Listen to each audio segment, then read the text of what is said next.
முதியோர் மாற்றுத்திறனாளிகள் வீடுகளுக்கே சென்று ரேஷன் பொருட்கள் வழங்கும் தாயுமானவர் திட்டத்தை முதல்வர் ஸ்டாலின் துவங்கி வைத்தார்.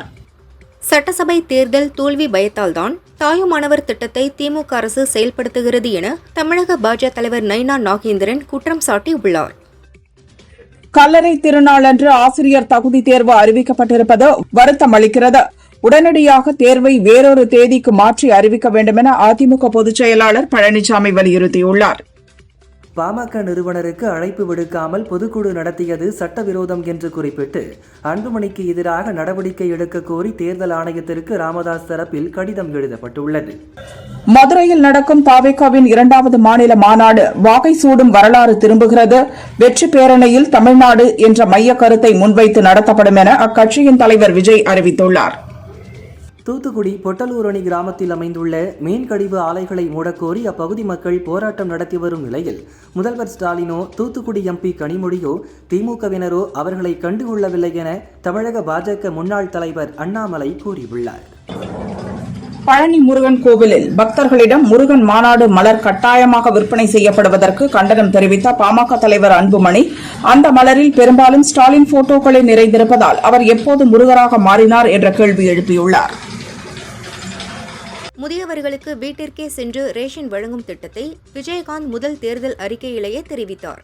அன்று அனைத்து கட்சியினரும் இது சாத்தியமில்லை என்று கூறி அவரை பார்த்து சிரித்தனர். இன்று வாயடைத்து போயுள்ளனர். அவரது கனவு திட்டத்தை செயல்படுத்திய முதல்வருக்கு நன்றி என பிரேமலதா கூறியுள்ளார். வாக்கு திருட்டுக்கு எதிராக அனைத்து ஜனநாயக சக்திகளும் ஒன்றிணைந்துள்ள நிலையில் பாஜகவுடன் இணைந்த எடப்பாடி பழனிசாமி மௌனமாக உள்ளார். பாஜகவிற்கு துணை போகும் இபிஎஸ் மூழ்கும் கப்பலில் ஏறியுள்ளார் என்று காங்கிரஸ் மாநில தலைவர் செல்வ பெருந்தகை தெரிவித்தார். பாஜகவில் இருந்து இதுவரை யாரும் ஓ பன்னீர்செல்வத்திடம் பேசவில்லை.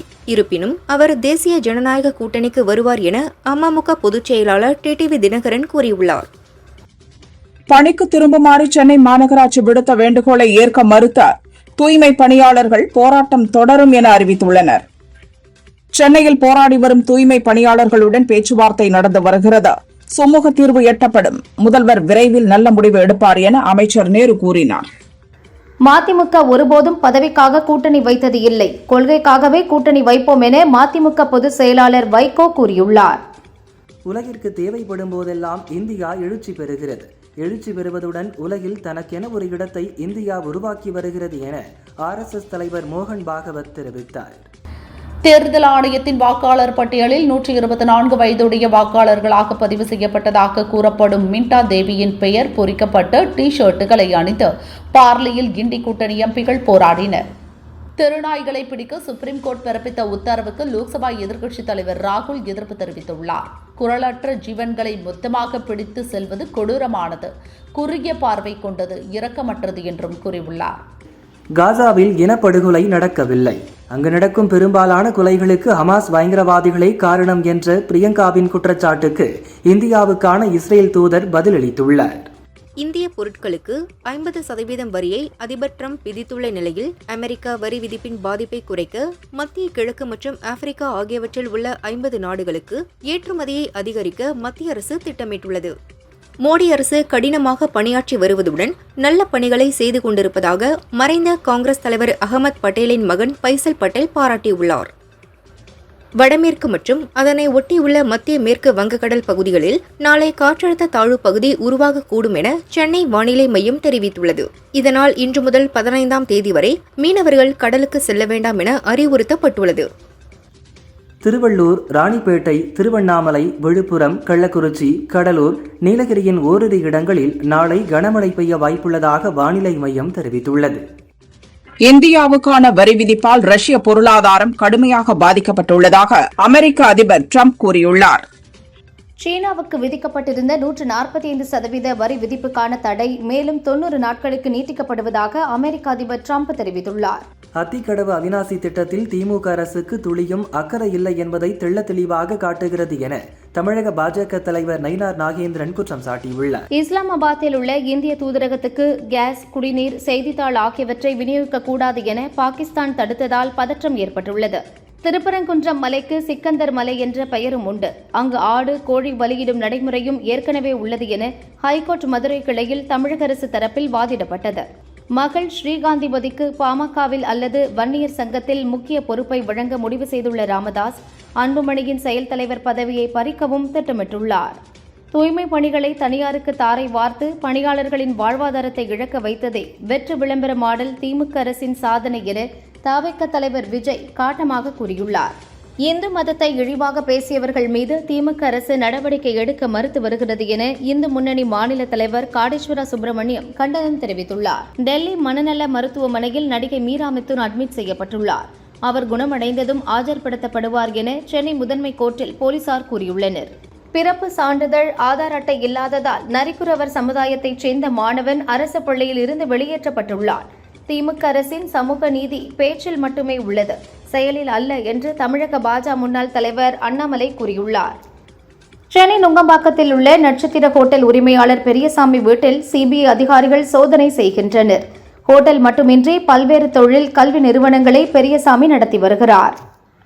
விருதுநகர் மாவட்டம் சிவகாசி அருகே கணேஷ் பாண்டி என்ற இளைஞரை மர்ம நபர்கள் சரமாரியாக வெட்டி படுகொலை செய்தனர். சிவகாசி நகர் காவல் நிலைய போலீசார் வழக்கு பதிந்து விசாரிக்கின்றனர். போராட்டத்தில் ஈடுபட்டுள்ள தூய்மை பணியாளர்கள் அனைவரும் உடனடியாக பணிக்கு திரும்ப வேண்டும் என சென்னை மாநகராட்சி வேண்டுகோள் விடுத்துள்ளது. தமிழகத்தில் 207 அரசு பள்ளிகளில் மாணவர் எண்ணிக்கை 0 அப்பள்ளிகள் மூடப்பட்டு வருவதாக தகவல் வெளியாகி அதிர்ச்சியை ஏற்படுத்தியுள்ளது. சென்னையில் இன்று ஆபரண தங்கத்தின் விலை சவரனுக்கு 640 ரூபாய் குறைந்து 1 சவரன் 74,360 ரூபாய்க்கும் 1 கிராம் 9,295 ரூபாய்க்கும் விற்பனையாகிறது. வெள்ளி கிராமுக்கு 1 ரூபாய் குறைந்து 1 கிராம் 126 ரூபாய்க்கு விற்கப்படுகிறது. காங்கிரஸ் எம்பி பிரியங்கா காணவில்லை என்று வயநாடு பாஜக பட்டியல் மோர்ச்சா தலைவர் முகுந்தன் பள்ளியரா எஸ்பியிடம் புகார் அளித்துள்ளார். வயநாடு தொகுதியில் தென்மேற்கு பருவமழையால் மக்கள் பாதிக்கப்பட்டுள்ள நிலையில் அதற்கு உரிய நடவடிக்கை எடுக்க வேண்டிய எம்பி காணவில்லை என்று அந்த புகாரில் குறிப்பிடப்பட்டுள்ளது. பாகிஸ்தானில் தனிநாடு கேட்டு போராடி வரும் பலுச்சிஸ்தான் விடுதலை படை, மஜித் படை பிரிவு ஆகியவற்றை பயங்கரவாத அமைப்புகள் என அமெரிக்கா அதிகாரப்பூர்வமாக அறிவித்துள்ளது. தமிழகத்தில் நடப்பாண்டில் ஜனவரி முதல் ஆகஸ்ட் வரை 3,67,000 பேர் நாய்க்கடியால் பாதிக்கப்பட்டுள்ளனர். 20 பேர் உயிரிழந்துள்ளனர். நாட்டிலேயே நாய்க்கடி பாதிப்பில் தமிழகம் முதலிடத்தில் உள்ளதாக தகவல் வெளியாகியுள்ளது. மலேசியாவிலிருந்து சென்னை வந்த சரக்கு விமானம் தரையிறங்கும் போது தீப்பிடித்ததாக வெளியான தகவல் பொய்யானது. தீ பாதிப்பு எதுவும் இல்லை என விமான நிலைய நிர்வாகம் தெரிவித்துள்ளது. அதிகாலை 4 மணிக்கு அந்த விமானம் தரையிறங்கிய போது ஓடுபாதையில் உராய்ந்து அதிகப்படியான புகை எழும்பியது. சரக்கு விமானங்கள் தரையிறங்கும் போது இது வழக்கம் என அதிகாரிகள் கூறியுள்ளனர். சிக்கிமில் ஆமா சம்மான் திவஸ் திட்டத்தின் கீழ் குடும்ப தலைவியாக வீட்டில் இருக்கும் அம்மாக்களுக்கு 2 கட்டங்களாக தலா 20,000 ரூபாய் என ஆண்டுதோறும் 40,000 ரூபாய் வழங்க முடிவு செய்யப்பட்டுள்ளதாக அம்மாநில முதல்வர் பிரேம் சிங் தமாங் தெரிவித்துள்ளார்.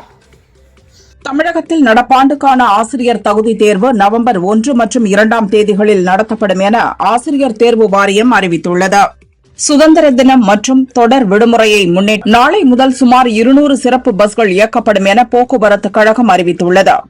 புழல் சிறையில் போக்சோ வழக்கில் விசாரணை கைதியாக இருந்த ஸ்ரீனிவாச ராவ் என்பவர் உடல் நலக்குறைவால் மருத்துவமனையில் இறந்தது குறித்து போலீசார் விசாரித்து வருகின்றனர்.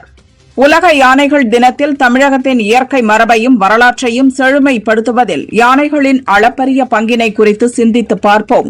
யானைகள் பாதுகாப்பாகவும் சுதந்திரமாகவும் திகழ இந்நாளில் உறுதியேற்போம் என முதல்வர் ஸ்டாலின் கூறியுள்ளார். கோவை ஏர்போர்ட்டில் 7 கோடி ரூபாய் மதிப்புள்ள ஹைட்ரோபோனிக் உயர் ரக கஞ்சாவை கடத்தி வந்த 2 பேர் சிக்கினர். அவர்களிடமிருந்து சுமார் 6.7 கிலோ கஞ்சா செடி பறிமுதல் செய்யப்பட்டது. கிருஷ்ணகிரி சூடச்சத்திரம் கிராமத்தில் கொட்டகையில் மாட்டுச் சாணத்தை எடுத்துக் கொண்டிருந்த கல்லப்பா என்பவரை காட்டு யானை தாக்கியதில் சம்பவ இடத்திலேயே பரிதாபமாக உயிரிழந்தார். அவரது உடலை பார்த்த உறவினர்கள் கதறி அழுதனர். சேமிப்பு கணக்குகளுக்காக மினிமம் பேலன்ஸை தீர்மானிப்பது வங்கிகள்தான், நாங்கள் அதை கட்டுப்படுத்தவில்லை என reserve bank governor Sanjay Malhotra தெளிவுபடுத்தியுள்ளார். கேரளாவில் HIV நோய் தொற்றாளர்களின் எண்ணிக்கை கடந்த 4 ஆண்டுகளில் இல்லாத அளவு உயர்ந்துள்ளது அதிர்ச்சியை ஏற்படுத்தியுள்ளது. 2024-25 தொற்று உறுதிப்படுத்தப்பட்ட 1213 நோயாளிகளில் 197 பேர் 19 முதல் 25 வயதுக்குள்ளானவர்கள். தானம் பெறப்படும் உடல் உறுப்புகளை ஒதுக்குவதில் பெண்களுக்கு முன்னுரிமை கொடுக்க வேண்டும். உறுப்புகள் தானம் செய்பவர்களின் இறுதிச் சடங்கு கண்ணியமான முறையில் நடக்க வேண்டும் என தேசிய உறுப்பு மற்றும் திசுமாற்று சிகிச்சை அமைப்பு பரிந்துரைத்துள்ளது. பழங்குடியின மக்களின் அடிப்படை பிரச்சினைகள் பூர்த்தி செய்ய நடவடிக்கை எடுக்கப்படும் என பொள்ளாச்சியில் புதிய சப் கலெக்டராக பொறுப்பேற்ற ராமகிருஷ்ணசாமி உறுதியளித்துள்ளார். புதுச்சேரி ரெஸ்ட்ரோ பாரில் தமிழக இளைஞர் கொலை செய்யப்பட்ட வழக்கில் இதுவரை பார் உரிமையாளர் உட்பட 7 பேரை போலீசார் கைது செய்துள்ளனர். தலைமறைவாக உள்ள 4 பேரை தேடி வருகின்றனர். புதுச்சேரி ரெஸ்ட்ரோ பாரில் கல்லூரி மாணவன் கொலை செய்யப்பட்டதற்கு எதிர்ப்பு தெரிவித்து வழிபாட்டு தலங்கள் அருகே உள்ள ரெஸ்ட்ரோ பார்களை மூட வலியுறுத்தி மகளிர் காங்கிரஸ் கட்சியினர் ஆர்ப்பாட்டத்தில் ஈடுபட்டனர். தஞ்சை பூம்புகார் விற்பனை நிலையத்தில் கிருஷ்ண ஜெயந்தியை முன்னிட்டு கிருஷ்ணர் பொம்மைகள் கண்காட்சி நடைபெற்று வருகிறது. அனைத்து கிருஷ்ணர் பொம்மைகளுக்கும் 10% தள்ளுபடியும் வழங்கப்படுகிறது. தஞ்சை அரசு மருத்துவமனையில் குறைந்த இதய துடிப்புடன் உயிருக்கு ஆபத்தான நிலையில் வந்த 43 வயது நபருக்கு நவீன சிகிச்சை செய்து அரசு மருத்துவர்கள் சாதனை படைத்துள்ளனர். இது தமிழகத்தில் 2வது சிகிச்சை என்பது குறிப்பிடத்தக்கது. வேலூர் மாவட்டம் குடியாத்தம் அருகே வீட்டின் மேல் மாடியில் கள்ளசாராயம் காய்ச்சிய மாமியார் தேவகி, மருமகள் சரோஜா உள்பட 3 பேர் மீது போலீசார் வழக்கு பதிவு செய்தனர். 2 பேர் கைது செய்யப்பட்ட நிலையில் தலைமறைவான தேவகியை தேடி வருகின்றனர். காரைக்கால் அடுத்த திருநள்ளாறுபேட்டை கிராமத்தில் அமைந்துள்ள புகழ்பெற்ற ஸ்ரீ சக்தி மாரியம்மன் கோயிலில் 65 ஆண்டுகளுக்கு பிறகு தீமிதி திருவிழா நடந்தது. ஏராளமான பக்தர்கள் தீக்குழியில் இறங்கி நேர்த்திக்கடன் செலுத்தினர். சட்டவிரோதமாக வைக்கப்பட்டுள்ள பிளெக்ஸ் பேனர்கள் மற்றும் அலங்கார வளைவுகளை அகற்ற தவறும் அதிகாரிகளின் சம்பளத்தை பிடிக்கவும் அகற்றும் செலவை சம்பளத்தில் பிடிக்கவும் உத்தரவிட நேரிடும் என ஹைகோர்ட் மதுரை கிளை எச்சரித்துள்ளது. தூய்மை பணியில் வடமாநில தொழிலாளர்களை ஈடுபடுத்த உள்ளதாக கூறுவது வதந்தி என அமைச்சர் KN நேரு விளக்கம் அளித்துள்ளார். தூய்மை பணியாளர் கோரிக்கையை ஒரே நாளில் நிறைவேற்ற முடியாது, அவகாசம் தேவை என்றார். தேனி மாவட்டம் பெரியகுளம் தென்கரை பகுதியைச் சேர்ந்த கொத்தனார் துளசிமணியை முத்தையா, அவரது அக்கா மகன் தங்கப்பாண்டி ஆகியோர் கத்தியால் குத்திக் கொன்றனர். தப்பியோடிய இருவரையும் போலீசார் தேடுகின்றனர். வால்பாறை வேவர்லி எஸ்டேட் பகுதியில் வீட்டருகே விளையாடிக் கொண்டிருந்த நூர்ஜில் ஹக் என்ற 8 வயது சிறுவனை கரடி காட்டுக்குள் இழுத்து சென்றது. பல மணி நேரம் தேடுதலுக்கு பிறகு வனத்துறையினர் சிறுவனை சடலமாக மீட்டனர். நெல்லையில் கவின் ஆணவ கொலை வழக்கில் கைதான சுர்ஜித் மற்றும் அவரின் தந்தை சரவணனிடம் சிபிசிஐடி போலீசார் தனித்தனியே விசாரணை நடத்தி வருகின்றனர். திருச்செந்தூர் முருகன் கோயிலில் மண்டல பூஜை நடைபெற்று வரும் நிலையில் நடிகர் சிவா சாமி தரிசனம் செய்தார். தொடர்ந்து கோயில் ஊழியர்கள் மற்றும் ரசிகர்கள் அவருடன் செல்ஃபி எடுத்து மகிழ்ந்தனர். இலங்கை அரசை கண்டித்து மீனவர்கள் மற்றும் படகுகளை விடுவிக்க வலியுறுத்தி 2வது நாளாக இன்றும் ராமேஸ்வரம் மீனவர்கள் போராடி வருகின்றனர். 700க்கும் மேற்பட்ட விசைப்படகுகள் துறைமுக பகுதியில் நங்கூரமிட்டு நிறுத்தி வைக்கப்பட்டுள்ளது. சிந்து நதிநீர் ஒப்பந்தத்தில் மாற்றங்களை செய்தால் இந்தியாவுக்கு எதிராக மற்றொரு சுற்றுப்போர் தொடுக்கப்படும். பாகிஸ்தான் ஒருபோதும் தலை வணங்காது என பிலாவல் பூட்டோ மிரட்டல் விடுத்துள்ளார். திருச்சி முன்னாள் மேயரான சுஜாதா மாரடைப்பால் காலமானார். அவருக்கு வயது 54. காங்கிரஸ் கட்சியை சேர்ந்த சுஜாதா தற்போது 31வது வார்டு கவுன்சிலராக இருந்தது குறிப்பிடத்தக்கது. தமிழக தொடக்கப் பள்ளிகளில் உள்ள காலி பணியிடங்களை இடைநிலை ஆசிரியர்கள் மற்றும் நியமன தேர்வில் தேர்ச்சி பெற்றவர்களை கொண்டு நிரப்ப வேண்டும் என பாமக நிறுவனர் ராமதாஸ் அரசை வலியுறுத்தியுள்ளார். நீதிபதி யஷ்வந்த் வர்மா பதவி நீக்கம் தொடர்பாக லோக்சபாவில் 146 எம்பிக்கள் கையெழுத்திட்ட தீர்மானம் சபாநாயகரிடம் ஒப்படைக்கப்பட்டுள்ளது. இதுகுறித்து விசாரிக்க 3 நீதிபதிகள் கொண்ட குழு அமைக்கப்பட்டுள்ளதாக சபாநாயகர் ஓம் பிர்லா கூறியுள்ளார். ஆவடி மாநகராட்சியில் நிலவி வரும் சுகாதார மற்றும் நிர்வாக சீர்கேடுகளை கண்டித்து ஆகஸ்ட் 22ஆம் தேதி அதிமுக சார்பில் ஆர்ப்பாட்டம் நடத்தப்படும் என அக்கட்சியின் பொதுச் செயலாளர் பழனிசாமி அறிவித்துள்ளார்.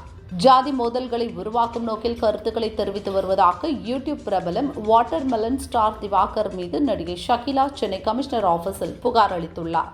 திருச்சியில் 13வது மாநில அளவிலான ஜூனியர் ரோல்பால் சாம்பியன்ஷிப் போட்டி நடந்தது. பரபரப்பாக நடந்த இறுதிப் போட்டியில் கடலூர் அணியை 4-2 என்ற கோல் கணக்கில் வீழ்த்தி கோவை அணி சாம்பியன் பட்டத்தை தட்டி சென்றது.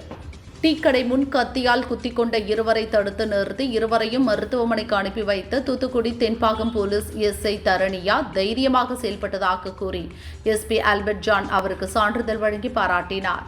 திருமணத்தை மீறிய உறவில் தனது 2 குழந்தைகளை கொன்ற வழக்கில் காஞ்சிபுரம் மகளிர் கோர்ட் விதித்த சாகும் வரை சிறை தண்டனையை ரத்து செய்ய கோரி தண்டனை பெற்ற அபிராமி ஹைகோர்ட்டில் மேல்முறையீட்டு மனு தாக்கல் செய்தார்.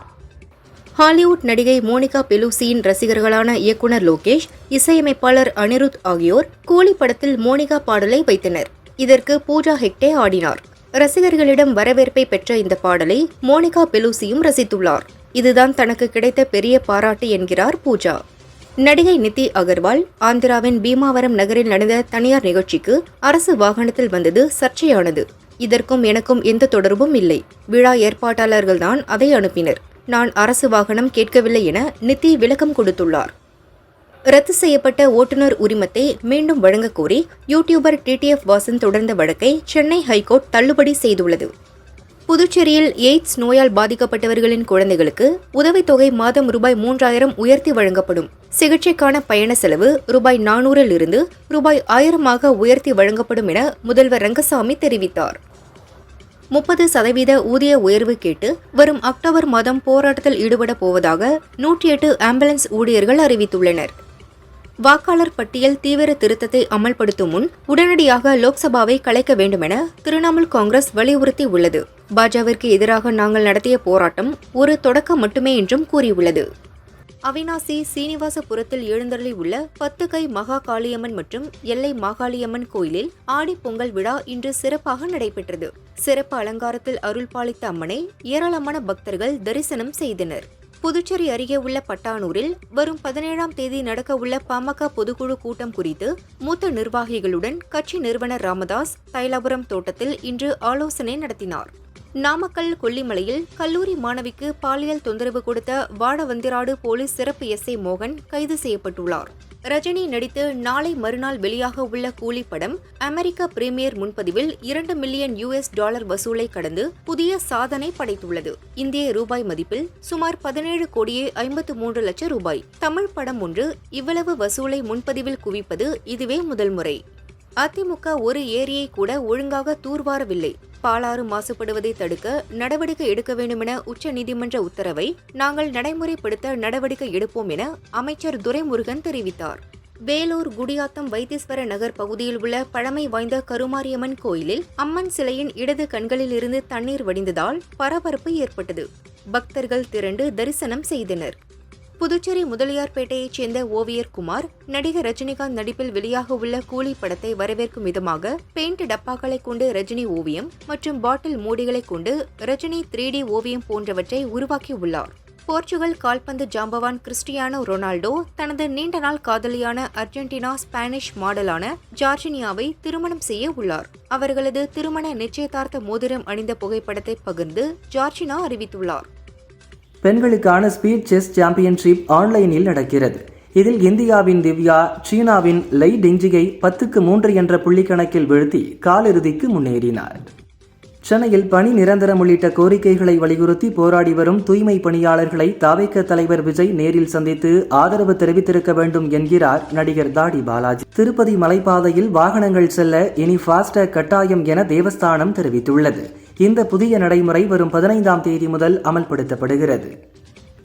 பீகாரில் தேர்தல் ஆணையம் நடத்தும் வாக்காளர் சிறப்பு தீவிர திருத்த பணியில் ஆதார் ரேஷன் கார்டுகளை குடியுரிமைக்கான சான்றாக ஏற்க முடியாது என்ற வாதத்தை சுப்ரீம் கோர்ட் ஏற்றது. சத்தீஸ்கர் மாநிலத்தில் ஆகஸ்ட் 15 சுதந்திர தினத்தன்று மாநிலம் முழுவதும் உள்ள அனைத்து மசூதிகள், தர்காக்கள் மற்றும் மதரசாக்களில் தேசிய கொடியை ஏற்ற வேண்டும் என்று வக்ஃபு வாரியம் உத்தரவிட்டுள்ளது. சமீபத்தில் 3 தேசிய விருதுகளை வென்ற படம் பார்க்கிங். இதை இயக்கிய ராம்குமார் பாலகிருஷ்ணன் அடுத்து சிம்புவின் 49வது படத்தை இயக்குவதாக அறிவிப்பு வந்தது. திடீரென வெற்றிமாறன் பட வாய்ப்பு வந்ததால் அதில் நடிக்க போய்விட்டார் சிம்பு. அந்த இடைவெளியில் நடிகர் விக்ரமை சந்தித்து ஒரு கதையை சொல்லி ஓகே வாங்கிவிட்டார். விக்ரமின் 65வது படமாக உருவாகும் இது இந்த ஆண்டு இறுதியில் துவங்குகிறது. பிலிம்பேர் வழங்கிய பிலிம்பேர் கிளாமர் அண்ட் ஸ்டைல் தென்னிந்தியா 2025 விருதுகளில் நடிகை மாளவிகா மோகனன் hot stepper of the year மற்றும் hottest star of the year என்ற 2 விருதுகளை வென்றுள்ளார்.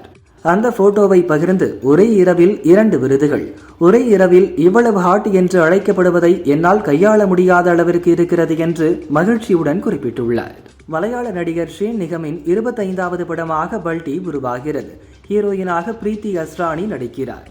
மலையாளம் தமிழில் தயாராகும் இதை உன்னி சிவலிங்கம் இயக்குகிறார். சாய் அபயங்கர் இசையமைக்கிறார். இந்த படத்தில் தமிழ் நடிகர் சாந்தனமும் முக்கிய வேடத்தில் நடிக்கவுள்ளார். இவரின் அறிமுக வீடியோ வெளியாகியுள்ளது. இது கபடி தொடர்பான படம் என்பதால் இவர்கள் கபடி வீரர்களாக நடிக்கின்றனர். செப்டம்பரில் வெளியாகிறது. தனுஷ் அறிமுகமான துள்ளுவதோ இளமை படத்தில் அவருடன் சமமான ரோலில் நடித்தவர் அபிநய். அதன்பின் சில படங்களில் நடித்தார். கல்லீரல் பிரச்சனையால் சில ஆண்டுகளாக அவதிப்பட்டு ஆளை அடையாளம் தெரியாத அளவிற்கு மாறியிருந்தார். அவருக்கு மருத்துவ உதவி தேவைப்பட்ட நிலையில் நடிகர் KPY பாலா 1 லட்சம் ரூபாய் கொடுத்து உதவினார். இப்போது தனுஷ் 5 லட்சம் ரூபாய் கொடுத்து உதவி செய்துள்ளாராம். விஜயகாந்த் இருந்திருந்தால் ரஜினியின் 50வது ஆண்டு விழாவை விமரிசையாக கொண்டாடியிருப்பார். திரை சங்கங்கள் இணைந்து அவரது ஆண்டு விழாவை மிகப்பெரிய பாராட்டு விழாவாக எடுக்க வேண்டும் என தேமுதிக பொதுச் செயலாளர் பிரேமலதா வலியுறுத்தினார். லோகேஷ் கனகராஜ் இயக்கத்தில் ரஜினிகாந்த் நடிப்பில் இன்னும் 2 நாட்களில் வெளியாக உள்ள கூலி திரைப்படத்தின் புதிய போஸ்டரை படக்குழு வெளியிட்டுள்ளது. பசுமாட்டை நாட்டின் தேசிய விலங்காக அறிவிக்க எந்த ஒரு திட்டமும் இல்லை என மத்திய மீன்வளம், கால்நடை பராமரிப்பு மற்றும் பால்வளத்துறை இணையமைச்சர் SP சிங் பாகேல் பார்லிமென்றில் தெரிவித்தார். காற்று மாசுபடுவதால் டெல்லியில் பழைய வாகனங்கள் பயன்படுத்த நடவடிக்கைகள் எடுக்கப்பட்டு வந்த நிலையில் பழைய வாகனங்கள் வைத்துள்ளவர்கள் மீது எந்த நடவடிக்கையும் எடுக்கக்கூடாது என சுப்ரீம் கோர்ட் உத்தரவிட்டுள்ளது.